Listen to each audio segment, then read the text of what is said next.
오늘 저는 모든 민족을 이라는 제목으로 성도님들과 함께 은혜 받기를 원합니다. 성도님들은 우리나라에 얼마나 많은 외국인이 살고 있다고 생각하십니까?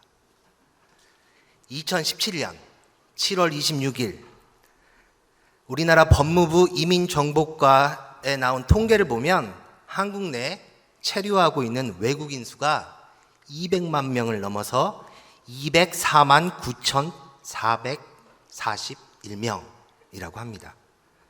이는 2007년 국내 체류 외국인이 100만 명을 넘어선 이래 약 10년 만에 2배의 숫자가 되었습니다.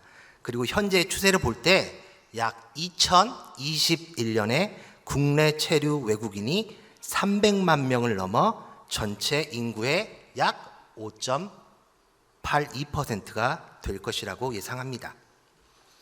200만 하니까 이렇게 얼른 감이 안 오시지요. 우리나라의 충청북도의 총 인구수가 158만 명, 대전광역시 인구가 153만 명, 광주광역시의 인구는 148만 명. 즉 현재 우리나라에 살고 있는 외국인의 숫자가 충청북도의 인구보다도, 대전광역시의 인구보다도, 광주광역시의 인구보다도 더 많은 수의 외국인이 현재 우리나라에서 우리와 함께 살아가고 있습니다. 그럼 한국에서 가장 이주민들이 집중된, 이주민들이 모여 사는 한국의 대표적인 다문화 지역은 어디일까요? 그렇습니다. 우리가 살고 있는 이곳 안산 지역입니다. 그러면은 우리가 살고 있는 이 안산 지역의 성도님들은 몇 개의 나라, 몇 개의 국이 도대체 이 안산 땅에 살고 있다고 생각하십니까? 2016년 7월 기준으로 보면 안산시에 살고 있는 나라의 숫자는 88개국. 안 놀라요? 88개국? 나는 이 숫자 보면서 진짜 놀랐는데 88개국. 이 조그만한 안산 땅에 무려 88개국에 75,908명의 이주민이 살고 있습니다. 이것은 전체 안산시 인구의 약 10%를 차지하며 특히 원곡 본동의 경우 거주 이주민의 비율이 이미 내국인을 납치는 약 70%, 80%를 차지하고 있습니다. 이 원곡동에 원곡 초등학교가 있는데 이 원곡 초등학교의 경우에는 이주 배경의 아동, 그러니까 학생이죠. 그 학생의 비율이 학급당 80%가 된다고 합니다. 참 많은 수지요. 미등록 이주민, 흔히 우리가 불체자라고 하죠. 이 불체자라고 불리는 이들과 안산시 인근 지역, 시흥, 수원, 화성, 성남, 인천에 거주하지만 실질적으로는 안산 원곡동을 생활권으로 하는 이주민을 포함할 경우에는 약 이주민의 숫자가 20만 명 내외의 이주민이 이 원곡동, 이 안산 지역에 살고 있습니다. 그러면 성도님들은 이 이주민들 가운데서 가장 많은 숫자를 차지하고 있는 외국인들은 누구라고 생각하십니까?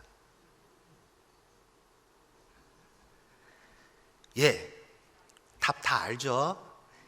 이미 생각하고 계신 것처럼 가장 많은 외국인들은 조선족, 이 조선족이라고 불리는 우리의 중국 동포이며 그 뒤를 한족이 거의 이민자의 반을 차지하고 있습니다.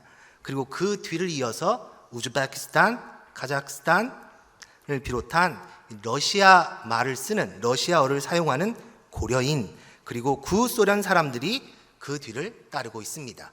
그리고 그 뒤를 베트남, 인도네시아, 필리핀, 네팔 이런 순서로 이렇게 이주민들이 우리나라의 이 안산 땅에 살고 있습니다. 현재 저희 교회가 사역하고 있는 중국어 예배, 러시아 예배, 네팔 예배, 영어 예배도 이와 같은 흐름 속에 있습니다. 안산은 경기도의 한 도시에 불과하지만 한국 사회가 경험하고 있는 이주 현상과 다문화와 관련해서 매우 중요한 도시입니다. 안산은 그 전국에 살고 있는 이주민들에게 수도라고 불리워집니다. 마치 미국에서 우리가 LA 하면은 한인타운을 생각하는 것처럼 이 외국인들에게 안산은 한국의 이주민의 수도와 같습니다. 이 모든 것들이 서로 이렇게 밀접하게 상호 연결되어 있듯이 안산 지역의 이주 문제도 안산 전체의 노동 문제나 환경 문제와 결코 분리될 수 없습니다. 이 안산이 전국 최대 이주 노동자들의 밀집 거주 지역이 될 수 있었던 것은 반월 시와 공단이 존재하기 때문에 그렇죠. 그리고 특히 아까 말씀한 것처럼 원곡동 1호는 이제 한국 최고의 이주민 밀집 지역이며 다문화 지역으로 이렇게 확대되었습니다. 한양대학교 다문화연구소 연구교수이자 사회학 교수인 오경석 씨의 누구를 위한 다문화주의인가 이라는 책을 보면 현재 이 안산에 거주하고 있는 이주민들의 종교와 사상을 이 문화별로 구분하면 크게 4가지의 그 분류로 할 수 있다고 합니다. 첫째는 무신론적 사회구조입니다. 무신론적 사회주의, 즉 중국, 베트남, 라오스 등에서 온 그 이주민들을 포함합니다. 이들은 그 무신론적인 사회에서 왔기 때문에 기독교 신자가 그리 많지 않고 기독교에 대해서도 무관심하거나 그렇게 잘 알지를 못합니다. 그런데 반대로 생각하면 이들이 복음과 만난다면 더 적극적으로 변할 수 있습니다. 실질적으로 교회 공동체의 사랑을 접한 중국 공산당 출신의 그 이주민들의 복음의 열정과 신앙의 뜨거움을 우리는 쉽게 볼 수 있습니다. 우리 교회도 모든 언어권 예배가 무척 뜨겁습니다. 하지만 중국어 예배가 아주 빠른 속도로 성장하고 있습니다. 두 번째는 이슬람권입니다. 이 이슬람권은 성도님들이 잘 아시는 것처럼 선교사들이 들어가 복음을 전하기가 매우 어렵습니다. 주로 인도네시아, 방글라데시아, 파키스탄에서 온 이주민들이 이에 속합니다. 그러나 이 한국을 찾은 회교권 이주민들도 이 한국이라는 특징상 쉽게 마음을 열고 복음을 받아들일 수 있습니다. 세 번째는 불교권입니다. 불교권. 우리가 잘 아는 것처럼 태국, 스리랑카 같은 나라죠.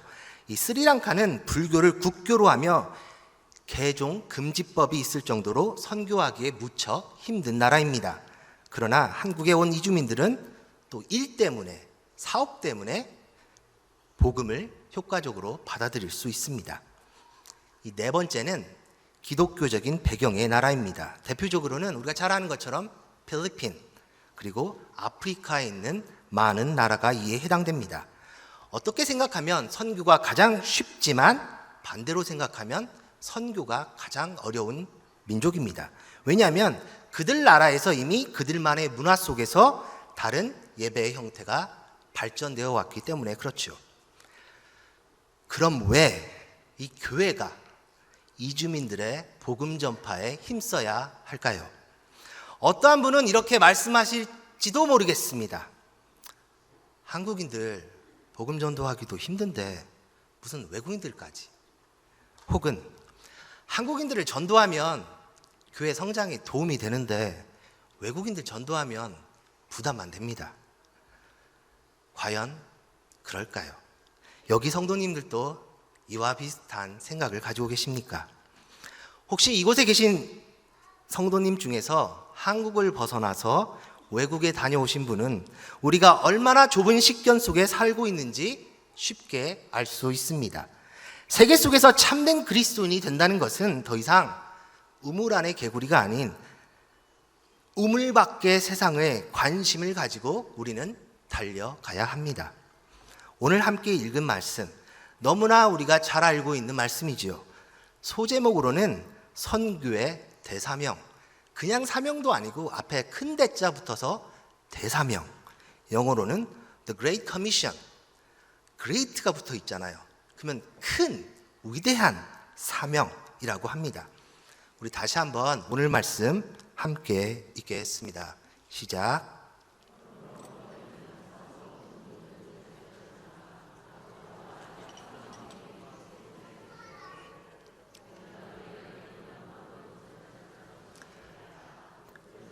내가 세상 끝날까지 너희와 항상 함께 있으리라 하시니라.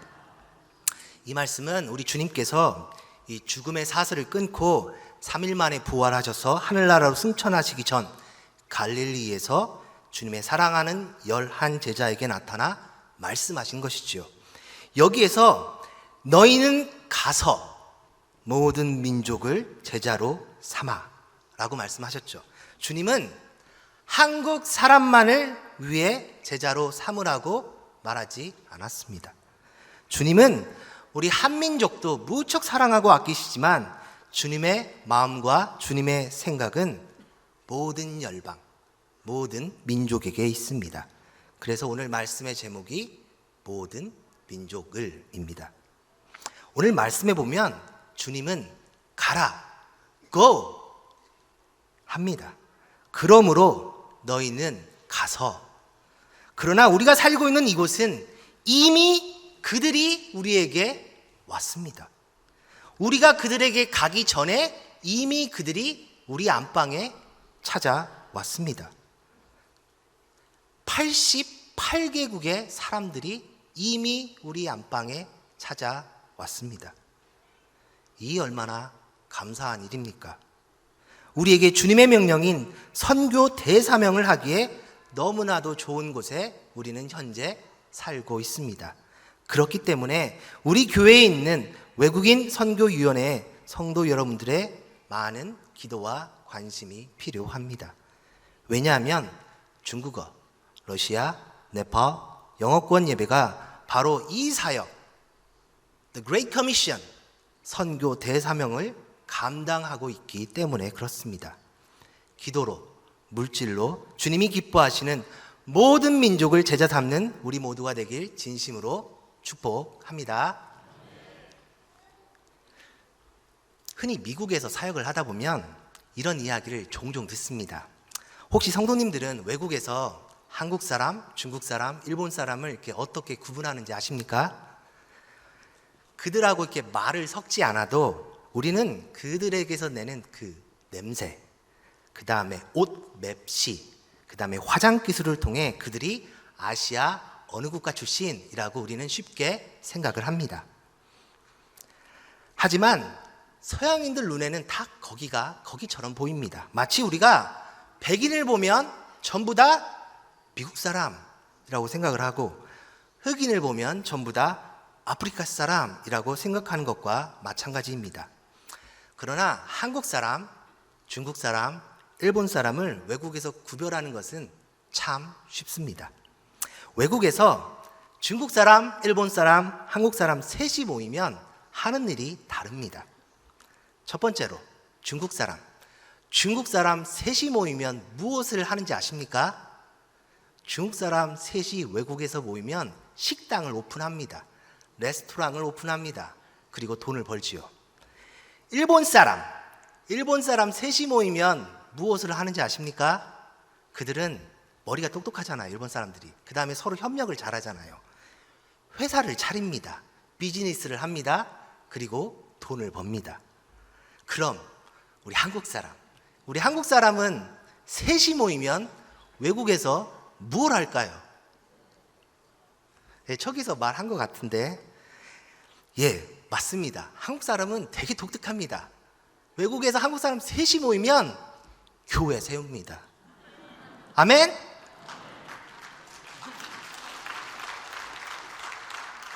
한국의 재외동포들, 미국, 일본, 중국을 비롯한 전 세계에 살고 있는 우리 한민족은 현지에서 정말 가장 먼저 하는 일이 교회를 세우는 겁니다. 그러면 왜 그럴까요, 도대체? 물론 신앙적인 목적도 있지만 외롭고 낯선 땅에서 의지가 될 공동체가 필요한 것입니다. 한국을 찾는 이 이주민들도 이와 같습니다. 즉, 이주민들에 대한 선교는 이주민이 모이는 하나의 작은 공동체로 시작합니다. 고향을 멀리 떠난 이주민들이 이주 지역에서 함께할 신앙 공동체를 형성한 것이 바로 모든 민족을 제자 삼는 첫 번째 스텝입니다.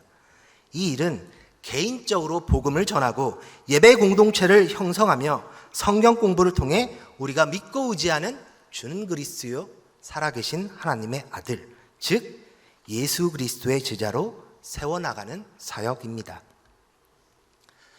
낯선 땅에서 이주민으로 살아간다는 것, 낯선 땅에서 외국인으로 살아간다는 것은 참 쉽지 않은 일입니다. 왜냐하면 언어, 문화, 음식이 다르기도 하지만 그 사회의 중심에 들어가지 못하기 때문에 그렇습니다. 거의 대부분 이주민들은 주변부의 인생을 살아갑니다. 우리 주변에 이렇게 많은 이주민들이 함께 우리하고 있지만 한국 사람 중심에 들어오기가 참 쉽지 않습니다. 오늘 우리가 읽은 말씀은 마태복음입니다.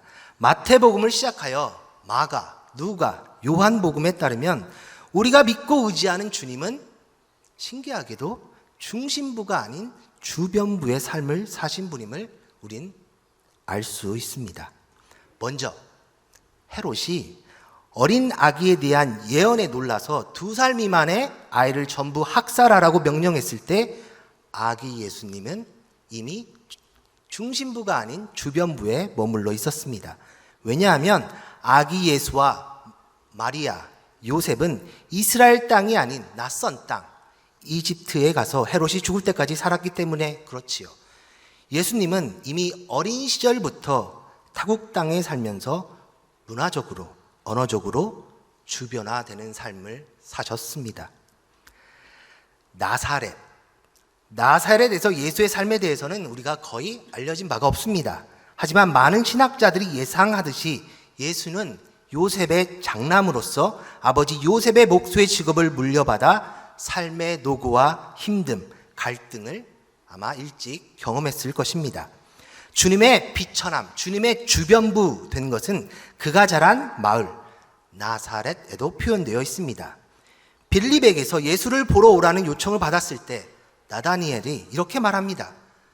나사렛에서 무슨 선한 것이 나겠느냐 하면서 주님을 비웃죠. 주님을 냉대합니다. 즉 주님의 출신 성분, 주님이 성장한 지역이 주님을 사회의 중심부인 중앙에 있지 않고 이 땅의 많은 이주민들처럼 주변화된 곳으로 밀어 넣었습니다. 어디 외국인들만 그렇습니까? 우리 모두도 어디 출신, 어디 학교, 사는 곳은 어디에 따라서 이미 그 사람을 스캔합니다. 그리고 평가하며 스스로 만족해하며 스스로 좌절하며 살아가고 있지 않습니까? 하지만 예수님의 공생의 사역을 가만히 자세히 살펴보면 예수님은 중심에 있는 삶이 아닌 주변부의 삶을 산 것을 우리는 많이 발견할 수가 있습니다. 예수님은 우리가 잘 아는 것처럼 집 없는 무리와 함께 살았던 the homeless, 즉 주님은 집이 없는 사람이었습니다. 집 없는 사람은 가난한 사람들 중에서도 가장 가난한 사람이지요. 왜냐하면 그들이 소유한 모든 것을 매일매일 이끌고 가야 하기 때문에 그렇습니다. 그들은 도움을 베푸는 사람들의 자비에 의해서 매일매일 살아갑니다.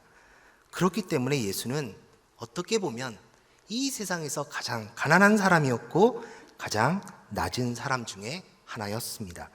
그래서 주님이 이렇게 말씀합니다. 너희가 여기 내 형제 중에 지극히 작은 자 하나에게 한 것이 곧 내게 한 것이라 고 말씀하셨죠. 예수의 제자라고 부른 사람들도 중심부에 있는 사람이 없었습니다. 거의 주변부에 있는 사람이었죠. 그들은 그 당시 종교, 정치면에서 중심에 있는 흔히 주류 사회에 속해 있는 사람이 없었습니다. 그들은 제사장이나 율법 선생이 아니었습니다. 세리마태, 예수를 배반한 회계 담당 가룟 유다를 제외하고는 대부분 예수님의 제자는 어부였습니다. 예수가 어울린 사람은 주로 가난한 사람, 약한 사람, 버림받은 사람, 외국인들이었습니다. 그들 중에 많은 사람들이 아픈 사람, 시각장애인, 언어장애인, 청각장애인, 다리 저는 사람, 여성, 중풍병자, 귀신 들린 자, 창녀, 이방인, 가난하고 약한 사람의 무리였습니다. 그들은 그들의 결핍과 부족 때문에 사회의 중심에 앉지 못하고 주변화된 사람들이었습니다. 그런데 우리 주님은 항상 이 주변화된 사람들과 어울린 것은 아닙니다. 로마 장교, 지역회당의 관리, 젊은 부자, 율법 선생, 바리새인, 공회의원처럼 예수님은 예수님에게 가까이 오고자 하는 사람들은 누구나 환영해 주었고 어울렸습니다. 예수의 존재는 모든 사람에게 각자가 온전해질 수 있도록, 완전해질 수 있도록 개인적인 것으로 필요한 것을 채워주셨습니다. 예수는 아픈 사람을 낫게 하고, 예수는 시각장애인의 시력을 회복시키고, 예수는 청각장애인은 듣게 하고, 예수는 언어장애인은 말하게 하며, 절름발이는 뼈를 곧게 펴서 걷게 하고, 중풍병자도 걷게 하고, 귀신 들린 사람에게 귀신을 쫓아내고, 창녀들에게는 공감해 주었으며, 여성과 이방인들과는 언제나 함께 해 주었습니다. 가난한 사람을 먹이고 약한 사람은 강하게 하고 모두에게 하나님의 사랑의 길을 따르게 했습니다. 성도님들은 이 땅에 살면서 어디에 속해 있습니까? 주변화된 무리 속에서 자신이 속해 있습니까? 아니면 이 땅의 중심부에 여러분이 속해 있습니까? 그러나 분명한 사실은 우리 주님은 주변부 사람의 친구로서 그들을 위로하고 그들에게 새로운 소명과 사명을 주시고자 이 땅에 오셨다는 것입니다. 세상 속에 살고 있는 우리 모두는 루저, 실패자가 될 수 있지만 주님 안에는 루저, 실패자는 아무도 없습니다. 주님만이 우리의 참 소망이심을 믿고 의지하여 성도님들이 어떠한 상황과 형편에 있든지 능히 승리하시길 주님의 이름으로 축복합니다. 우리가 사는 이 땅에 이미 이방인으로 온 외국인들, 우린 그들을 이제 주님의 눈으로 바라보길 소망합니다. 주변부인이 친히 되신 주님의 마음으로 그들을 품어주길 간절히 소망합니다. 그러므로 너희는 가서 모든 민족을 제자로 삼아 아버지와 아들과 성령의 이름으로 세례를 베풀고 내가 너희에게 분부한 모든 것을 가르쳐 지키게 하라. 볼지어다 내가 세상 끝날까지 너희와 항상 함께 있으리라. 이미 모든 민족이 우리 안방에 들어왔습니다. 이미 모든 민족이 우리 교회에 들어왔습니다. 중국어, 러시아, 네팔, 영어권 성도들이 우리와 함께 합니다. 이 땅의 주변인인 그들, 우리가 그들에게 해야 할 것은 주님이 우리에게 분부하신, 주님이 우리에게 명령하신 주님의 사랑, 주님의 소망, 주님에 대한 믿음을 가르치며 지키게 하는 것임을 믿습니다. 주님이 기뻐하시는 이 일에 모든 성도님들이 함께 하시길 간절히 축복합니다. 왜냐하면 우리 모두도 이 땅에서 모두가 주변인이기 때문에 그렇지요. 우리 모두가 이 땅에서 나그네이기 때문에 그렇습니다. 우리가 이 땅에서 이방인이기 때문에 그렇습니다. 이런 은혜가 우리 모두에게 있기를 주님의 이름으로 간절히 축복합니다. 기도하겠습니다.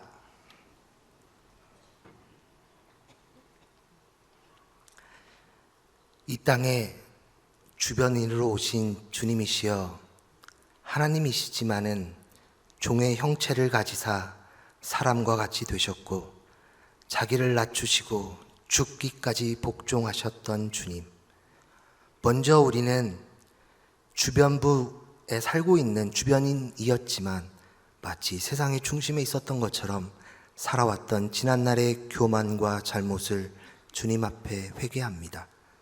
주님, 용서하여 주옵소서. 주변인이 친히 되신 주님의 마음과 행동을 본받아 우리도 주변인인 우리의 이웃과 이방인을 돌보는 자 되게 하옵소서. 주님이 원하시는 것은 너희는 가서 모든 민족으로 세례를 베풀고 주님을 가르쳐 지키라 하셨는데, 이 땅에 이미 와버린, 이미 우리 안방에 와 있는 당신의 사랑하는 모든 민족에게 주님의 말씀을 잘 전하는 우리 모두가 되게 하옵소서. 우리의 부족함을 주님께서 채워주시고 우리에게 매일의 새 힘을 주옵소서. 예수님의 이름으로 기도합니다. 아멘.